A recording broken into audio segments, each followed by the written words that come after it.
ક્યાંથી ક્ષત્રિય આંદોલન ચાલી રહ્યું છે? રૂપાલાની ટિકિટ ન કપાઈને ક્ષત્રિયો એક થયા.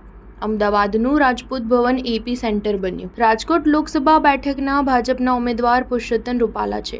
તેમણે રાજકોટની એક સભામાં નિવેદન આપ્યું અને ક્ષત્રિય સમાજ રોષે ભરાયો. સમાજે રૂપાલાની ટિકિટ કાપવાની માંગ કરી, પરંતુ રાજસત્તા આગળ આ માંગ ન સંતોષાઈ અને ઉમેદવારી પાછી ન ખેંચાઈ. દરમિયાન અમદાવાદના ગોતા ઓગણજ રોડ પર આવેલા રાજપૂત ભવનથી રણશીંગું ફૂંકાયું અને ભાજપ વિરુદ્ધ મતદાનનું એલાન કરાયું. ક્ષત્રિય સમાજે રાજ્યના નાના મોટા ગામડાઓ અને શહેરો સુધી આંદોલન શરૂ કર્યું હતું. ભાજપના નેતાઓ અને સરકાર સાથે રૂપાલાના વિવાદને લઈ ક્ષત્રિય સમાજ દ્વારા એક રાજપૂત સંકલન સમિતિ બનાવવામાં આવી છે, જે રાજપૂત ભવન ખાતે બેઠકોનો દોર કરે છે અને ત્યાંથી જ આ નિર્ણયો લેવામાં આવે છે. કિલ્લાની દિવાલોની વચ્ચે એક ભવન આવેલું છે, જેનું નામ હરેન્દ્રસિંહજી, જે સરવૈયા રાજપૂત ભવન આપવામાં આવેલું છે. આ રાજપૂત ભવન વર્ષ 2015માં બનાવવામાં આવ્યું હતું. ગ્રાઉન્ડ ફ્લોર અને ફર્સ્ટ ફ્લોર એમ 2 માળના આ ભવનમાં સામાજિક પ્રસંગોથી લઈ